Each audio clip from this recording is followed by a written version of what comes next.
about why Oxfordshire Community Land Trust is such an impactful organisation and is doing such important work, and really how Fran, Mark and the board of directors are really aiming to achieve their goals with their key partners. So really do encourage you to please ask questions along the way and put them into the chat box, and we'll pick those up as we go.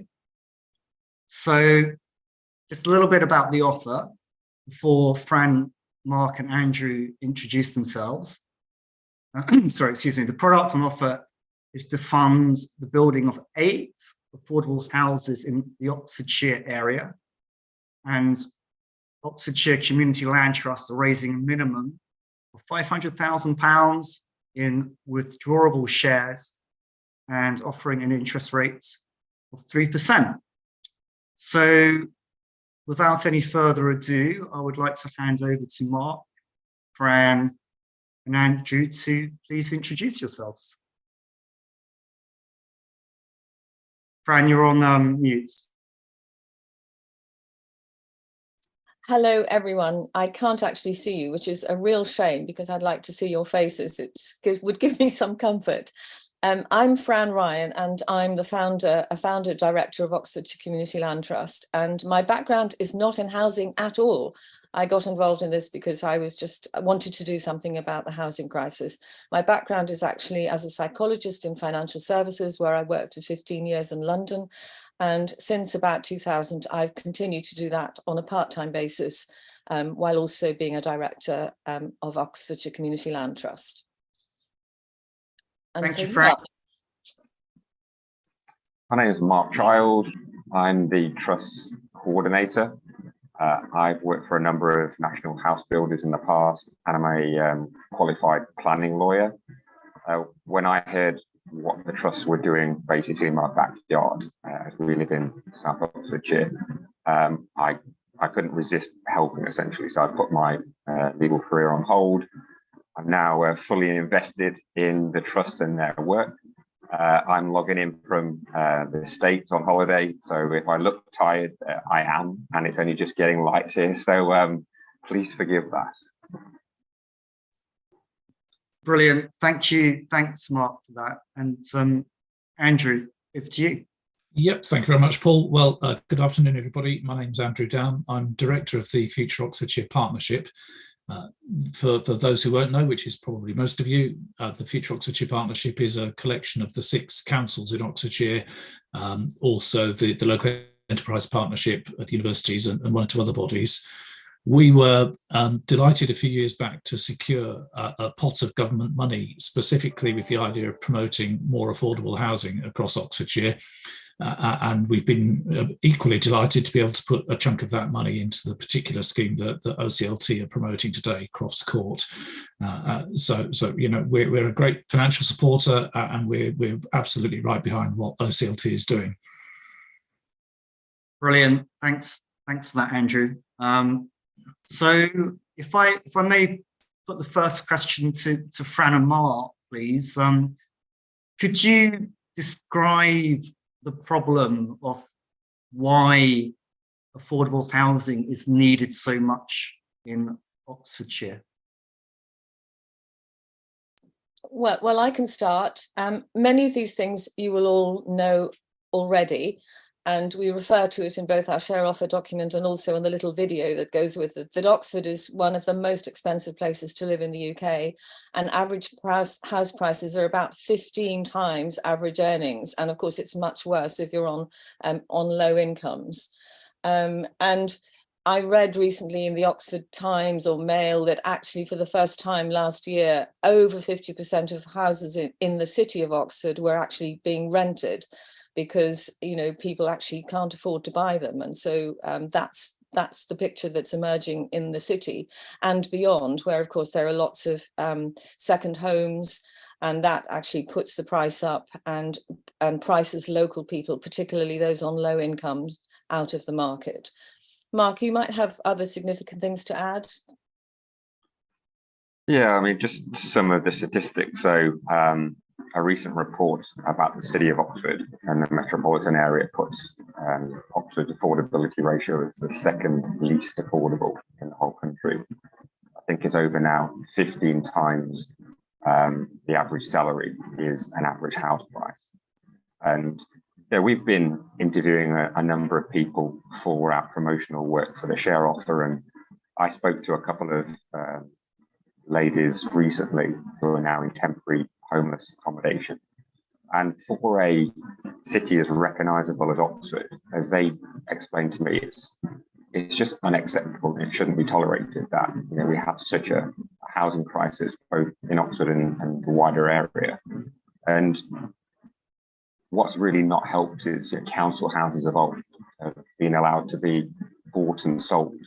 And I think it's now about 40% of former council houses that have been sold are now on the private rental market. So they automatically become unaffordable. And when you put that together with diluted affordable housing products, such as shared ownership, which has its place, there really is a great vacuum of affordable rented and social rented properties in the Oxford area. And we think that our development's a really good start, especially from a community-led perspective. Brilliant. Yeah, really good to understand the situation in Oxford. And of course, it's a nationwide issue that community land trusts and housing associations and other organizations are aiming, well, they are filling the gap. And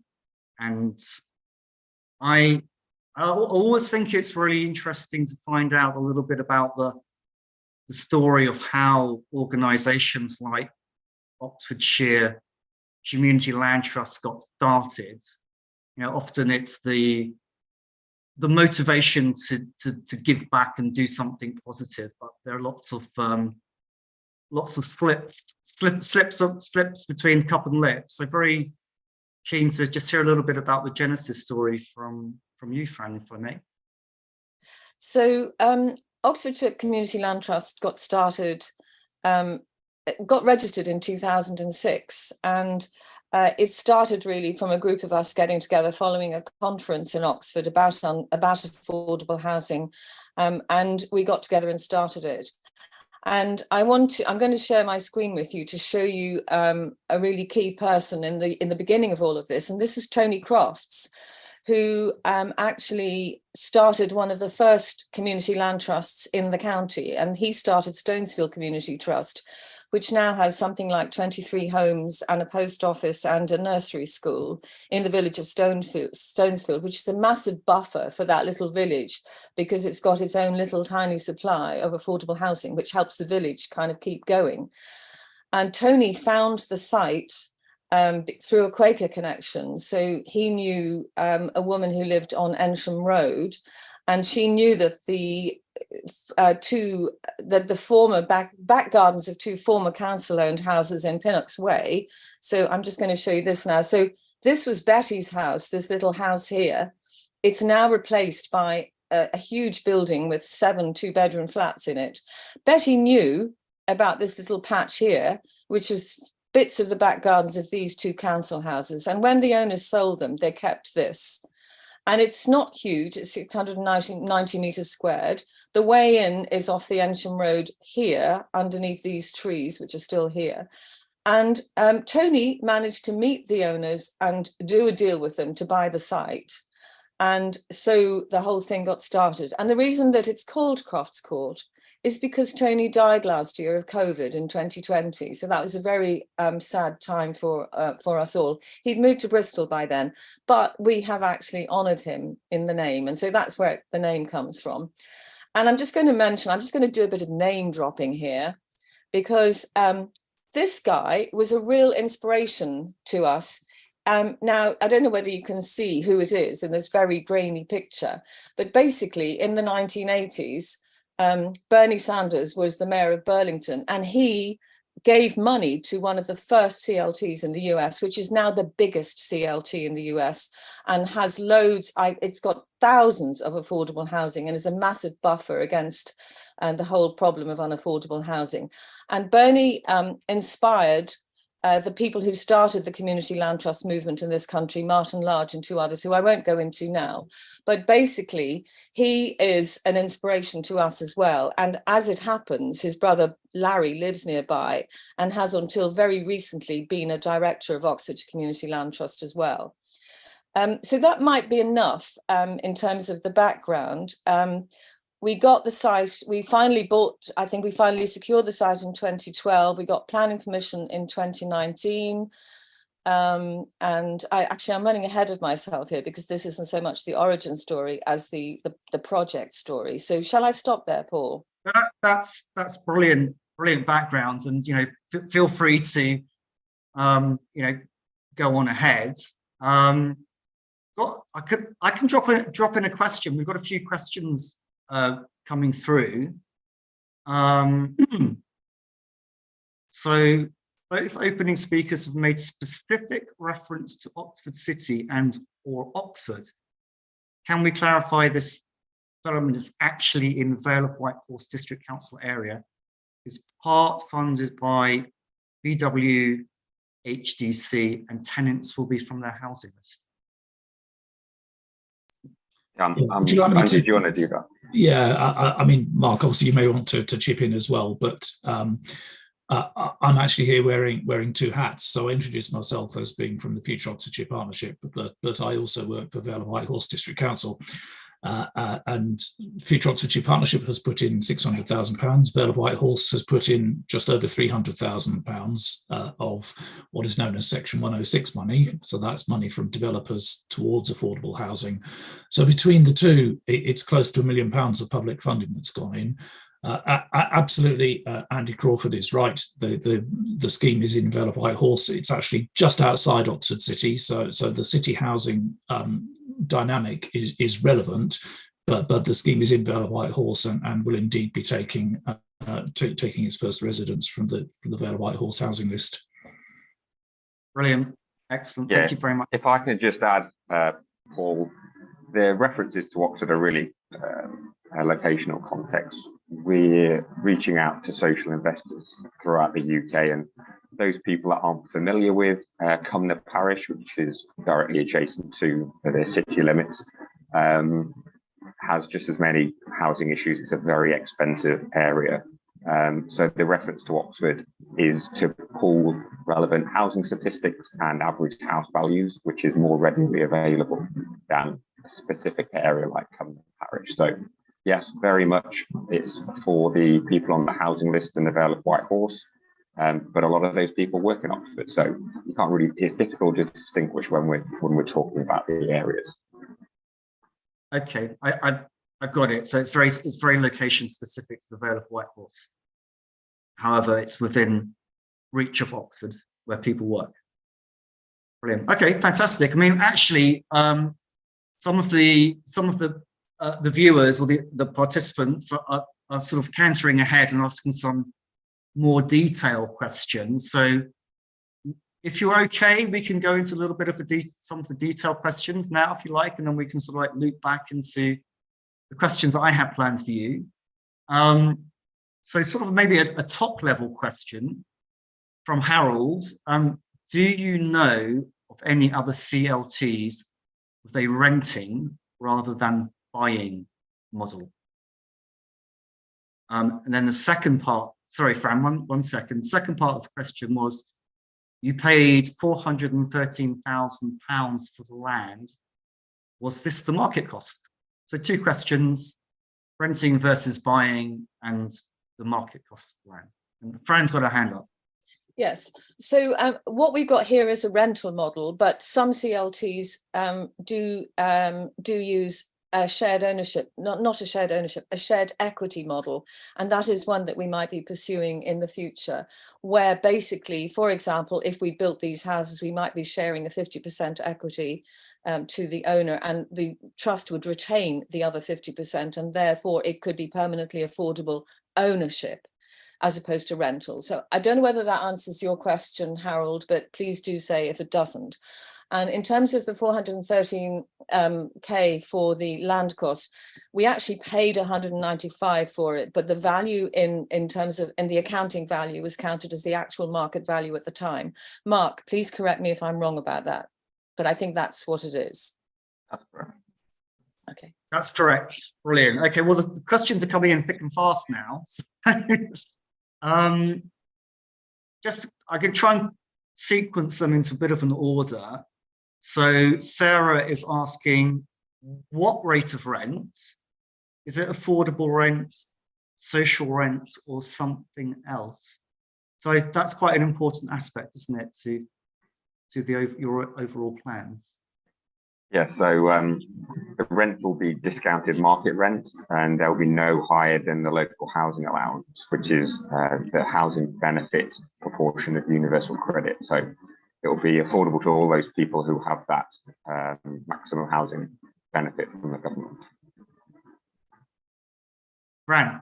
I just want to add to that we really wanted to make rents much lower than we've had to do, but because of various things, particularly connected with borrowing costs, we've had to actually, even as recently as September, we've had to up the rent level because we had got it at 70% of market. 80% is counted as affordable by government, but of course, as we all know, it's not at all affordable. And we'd love to get down to more like social rent levels, but that's just not doable for us at the moment. So we've managed to do it at the level of local housing allowance, as Mark said. Yeah, and maybe that's a good time to touch on why this rate is so important for the level of rents, the level of affordable rents, and why you've set the minimum at 500,000, but ideally we'd like to go a lot further than that. Yeah, so I mean, we're incredibly lucky to have the financial support of the Vale of White Horse, Future Oxfordshire Partnership, a loan from SOHA, and the main loan for the construction works from Ecology Building Society. But that construction loan is on a variable rate.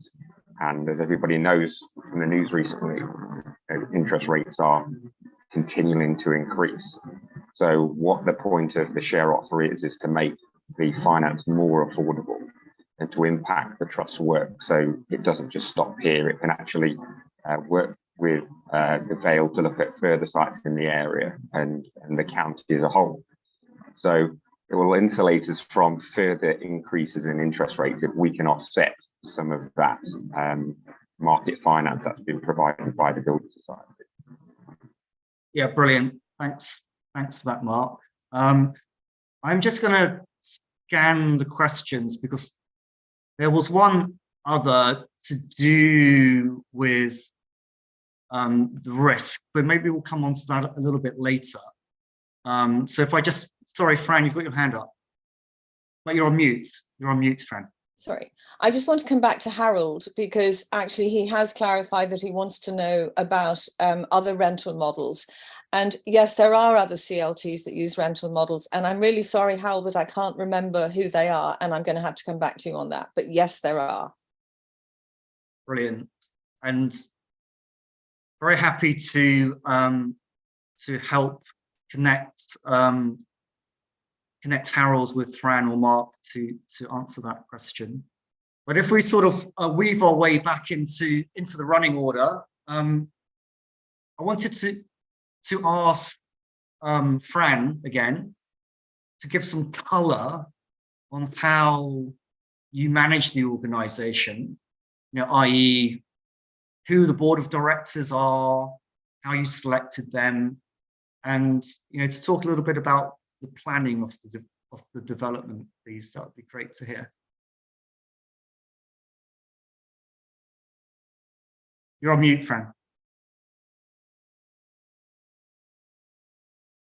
So I'm just, perhaps I should start talking about the board of directors. I mean, we are all volunteers, which I think you know, apart from Mark, who we've been lucky enough to have funding to fund a coordinator. And actually, we really desperately need to make sure we continue to find funding to do that, which has nothing to do with the share offer. But we, you know, we're actually effectively running a small development organisation, as Mark frequently reminds me, and we're doing it on an absolute shoestring. And we're really lucky that we've got somebody like Mark, because he's got both legal and development experience behind him. On the board, we've got a number of people. I'm not going to go through the board because you can all do that both on our website and also in the share offer document. But basically, we've got a wide spread of interests on the board. Perhaps most notably is our chair, Bob, who's written extensively about you know, the housing market and particularly about land and getting access to land. We've also got several people with a lot of Homes England and Housing Association experience, Sue Brownhill and Alison Matthias. And then almost everyone, well, everyone on the board is completely passionate about the whole business of trying to provide permanently affordable housing, because we all think it's the only way to solve the housing crisis. It's no good building more houses like we've just built in Wolvercott or, you know, anywhere, because they're not affordable. And the developers always use their viability arguments to reduce the affordability requirement as low as possible. And in some cases, they manage to get away with not doing it at all. And so we're very passionate about this particular model, a permanent affordability. It's no good just building affordable houses, because as soon as you sell one, they become unaffordable. And there was another question in there about right to buy and right to acquire. Yes, that's a brilliant point to pick that up. So CLTs are exempt from right to buy at the moment, which is fantastic. But we do know that the government could change that just like that, you know, with a new bill. But right now, we're safe. Right to acquire, because we've taken public money, we will have to give our residents right to acquire. But the discount they get with right to acquire is tiny. And we therefore judge that to be a fairly low probability, to have a fairly low probability of happening. It could happen. And if it does happen, if we could manage one, perhaps, then two would really put us under some strain. But we've thought about that and we've looked at that. We are just, I think, really hoping that doesn't happen. And it's very, very unlikely to happen because of the level of discount that's so low with right to acquire. And I hope that answers the question. That's how we're proceeding right now, because if we, you know, honestly, we'll never do anything if we actually think all of these things are going to materialize, which I'm sure they won't. Yeah, so it's quite a low probability event, actually, in terms of a new bill being written, which would fly in the face of the housing crisis anyway. And then, unfortunately, you know, many of your tenants wouldn't be able to afford to buy the houses either. So from that point of view, it's a relatively low likelihood outcome, which answers that question. So, Fran, thank you very much. You know, I could understand that you've got a really wide spread of expertise, relevant expertise on the board of directors. And I'm going to sort of shift into the question about partnerships, because you've got some brilliant partners on the project. And of course, we all know that building houses like this, it is complex and you need really good partners. So I just wonder if you could tell us a little bit, well, this is for Mark and Andrew, sorry, how you've gone about selecting and working with your partners to achieve your goals. Mark, that's Mark and Andrew. Well, I can jump in first before Andrew gives some background just on the Future Oxfordshire Partnership and the Vale's involvement. But essentially, you know, it was a leap into the unknown to some extent by the public authorities. They hadn't worked with the trust before. It was somewhat of an unknown entity. But really, that faith has been paid back, and you know, we work really, really well with the Vale of Whitehorse. We have regular update meetings, site meetings, and you know, the programme for the construction works is on schedule. We've dealt with all of the issues arising to date, and it's really given both parties a lot of confidence in moving forward. even to the point where we had a recent meeting with the Vale and some of their senior team, and we're going to be looking at some more sites in the area because they really feel confident that the composition and skills of the board are such that they're in good hands in terms of using public money effectively and really making a difference to community-led homes in the Vale district. So if I just sort of take it on from there, I think probably two different things to say on this. One is to say that the provision of affordable housing is a very clear priority for Vale of Whitehorse District Council. I mean, it's a priority for many councils, but it's very clearly stated at the Vale. And as Fran so articulately explained earlier, affordable housing is in short supply in Oxfordshire. The affordability is very low, and even against the formal definition of 80% of market rents, that still doesn't make housing necessarily truly affordable. So there was a very clear overlap in interest between the Vale Council's priorities and the scheme that OCLT was bringing forward, and so securing political support was really relatively simple, I guess.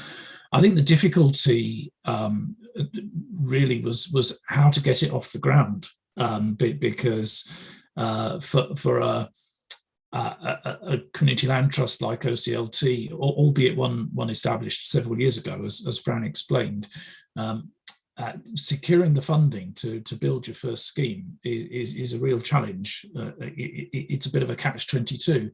How can you get somebody to grant or lend you money until you have an established track record?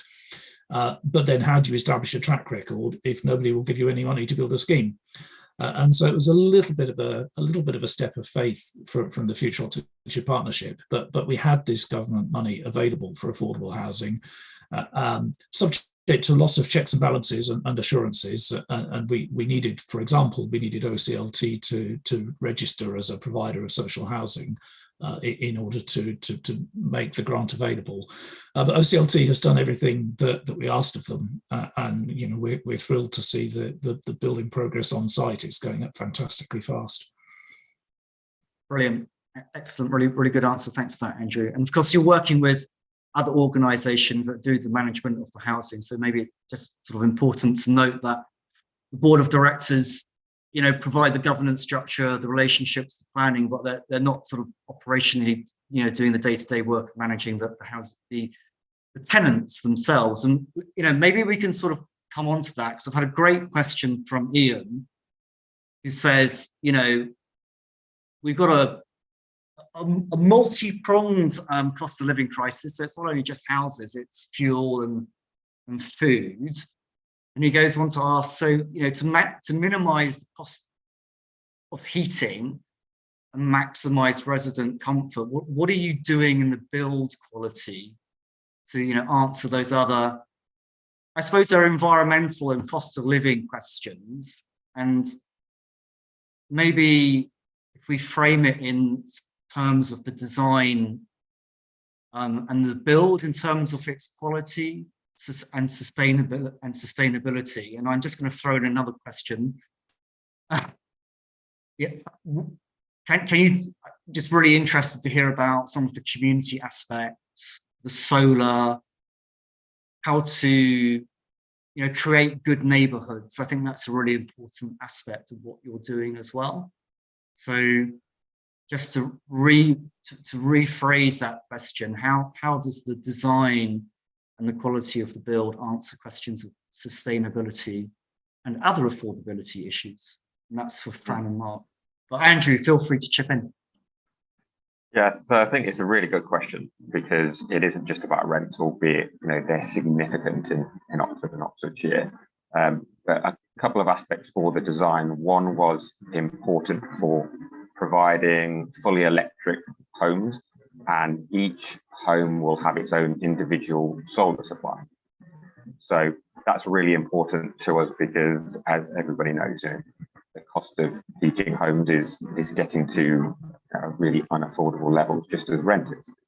So that was something we were really keen to secure. Secondly, the homes are insulated to a very high degree. We weren't able to designed into passive house standards, which is just another example of just how difficult it is to acquire land affordably and provide affordable homes when you're trying to tick all of these environmental boxes. But it is highly insulated. One of the key aspects to the development from a community point of view is we're going to be developing a community management cooperative for the tenants that's been established and incorporated. And what we'll be doing shortly is running a training program so that prospective tenants will be trained on various aspects of property management, so they can take real ownership in support from SOHA, who will be doing some of the larger management aspects of the property. But what we want to do is develop a tenant management cooperative that really teaches and gives skills that can be marketed in the labour market to the tenants. And anecdotally, that's shown to create resilience amongst neighbours, to create a really tight-knit community. And I think we've all experienced in the last couple of years how important it is to have really good, positive neighbourly relations. So we're really excited that that's a fundamental part of this development, that people support one another, create instant neighbours, if you will, and other aspects like creating a car club that the tenants can take forward, and sharing resources is really important to the trust. Brilliant, thank you, Mark. That's a really good answer. Fran, did you have anything to say on that, or are you happy to? I think Mark's covered it, but I do want to say that the cooperative aspect of this has been there from the very start. And in fact, it's written into the Section 106 as well, that actually part of the deal with building these homes is not only they're available for people from Vale of Whitehorse Housing Register, they have to have a local connection, and also they have to be ready and able to join a co-op. Now, that is quite a departure for the local authority to get involved in that. And I think we're all very excited and really looking forward to figuring out how to make this work. It's unknown for the local authorities. Even housing associations very often don't. There's very few housing associations that will use this approach with their tenants. And there are 2 existing small housing co-ops in Oxford, and we will be able to draw on some of their experience. But that's it's quite a different model, and they're not those co-ops are owned by the people who live in them, so it's a bit different. Okay. But the co-op thing is potentially it's quite a novel thing, I think, is as part of this development. Yeah, I see. So it's as Andrew was explaining, it's a way to encourage and incentivize neighborliness, which is so important in creating thriving communities. Fran? There's one other thing I forgot to say. There's a car club, because that's quite a good way of also keeping costs down. In response to Ian's question, the car club, people will be, required to participate in that. We will have to work out the details of that with them, but I think that's another way where people will be dealing with, both their costs, the costs issue, and also the whole sustainability issue of not driving too much. Yeah. Brilliant, great answer. Thank you for that, Fran. Andrew, I just wonder if you have anything to say about the community aspect, because I imagine that's something, sounds like it's a leading edge for you, but perhaps something that is quite close to your heart also. Well, probably not much to add, but to say that the scheme has strong support from the ward councillors, and their role is to represent the community. So very clearly a lot of strengths there. The scheme's in a sustainable location. It's on bus routes, and so that lends itself to not excessive use of cars as well. And as you saw from the aerial shots that Fran was showing earlier, it's in the middle. It's surrounded by housing, and the aspiration must surely be that this becomes not just its own little community of 8 units, but a part of the bigger surrounding community. Yeah, brilliant. Good point. Thank you for that. Okay, so we're sort of drawing towards a close. I'd like to say that the the offer has got off to a very good start. So around about 15% raised already, coming into its second week, which is that's a very good start actually for an offer. So, you know, well done to everybody for the campaigning that's gone behind that. We're also likely to receive match funding, taking the offer up to 20% or £100,000 next week. So that's always useful and motivating for the crowd. Fran, I notice you've got your hand up and you're on mute. There's a question about booster fund, and I think that's which I don't think we answered, and I think we are hoping to get an extra input. We don't know how much for. Mark might know, but we will be applying to the booster fund to get an extra boost in January. Brilliant. I think Mark's nodding in agreement on that one. Yeah, that's right. I mean, that's obviously in addition to what you're applying for as Paul. And it's just really important that all these different streams are contacted and encouraged to support us, because it's such a novel and unique development, and it's got so much private and public support. We just need to, you know, everybody to do whatever they can to make this, you know, flagship development. And something that the trust is really keen to do is almost have like a traveling roadshow when this is complete, to really go around the country to communities who are looking to do something like this themselves, to new and existing community land trusts, to say, this is how we managed to achieve it. This is what you can do. Learn from, you know, some of our teething problems at the start, and, you know, really make this a concept which can spring up in, you know, many neighbourhoods around the country. So that's really exciting for us. Brilliant. Thanks, Mark. Thanks for that. So I think we've touched on why the offer is so important in helping with the cost of capital of the overall build, and allowing you to give more affordable rents, which is absolutely key and critical. I think it's fair to say that the construction is quite a way through already. I think you showed some pictures of that, Fran. So it's real, it's in the ground, it's happening. And I think it's due for completion in May 2023, if my memory serves me correctly. And so, you know, we're sort of aiming to close the offer in February and reach that. Got some pictures here coming from Fran, and reach that £500,000 minimum target. So that's what we're gunning for. And finally, I'd like to ask Fran to kind of sum up for us and you know, give a call to action, if I may.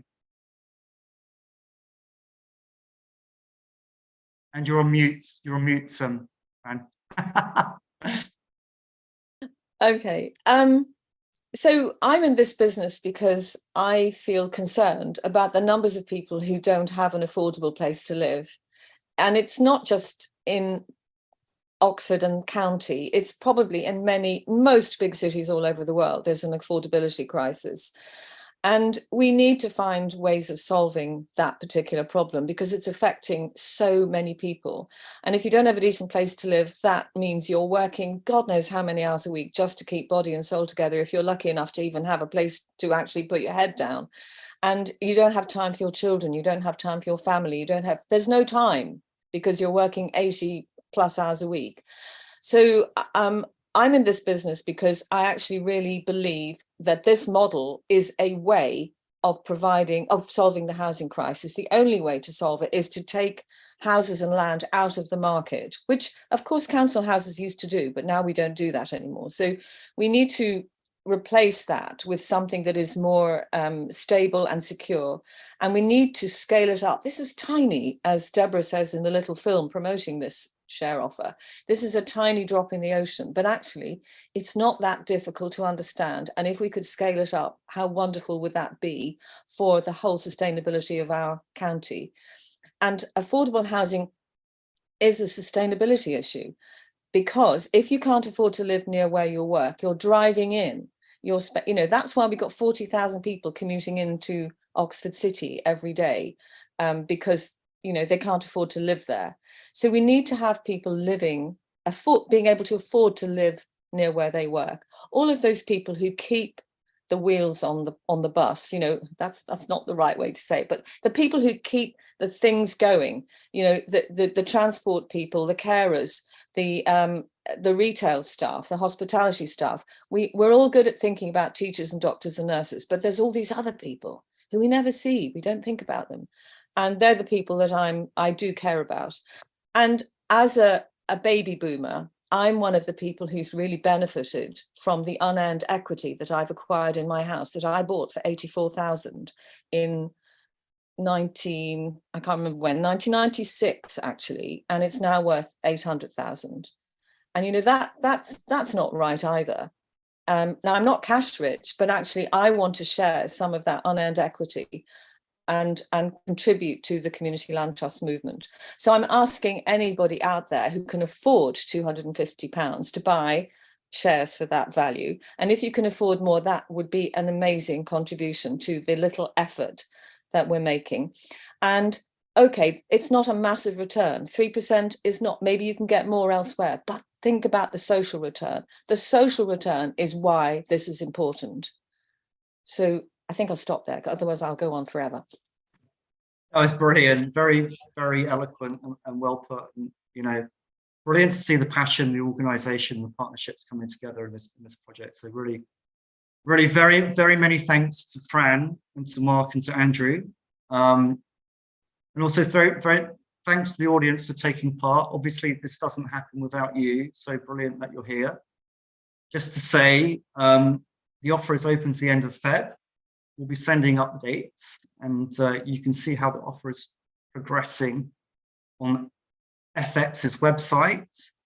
So thanks once again from me for your time to everybody, and just over to the panelists to say thank you and goodbye too. So it's your opportunity. Thanks for hosting us, Paul. You know, it's great that you're behind this. It gives us a lot of confidence and credibility, and thanks for everybody for logging in and asking those important questions. Yeah, thanks, Paul. I mean, one tiny closing remark. I mean, Fran said 8 units is a drop in the ocean. It's tiny. Well, that's true, but everybody needs one home, so this will make a difference to 8 households, and that's worth doing. That's a lovely thing to say, Andrew. Thank you, and thank you to you, Mark, for getting up early to do this call from America, and to FX for hosting it. Thank you all. And thanks to all of you out there, and please do invest. Brilliant. That's excellent. Thank you so much, everybody. And with that, we'll close the session. Thank you.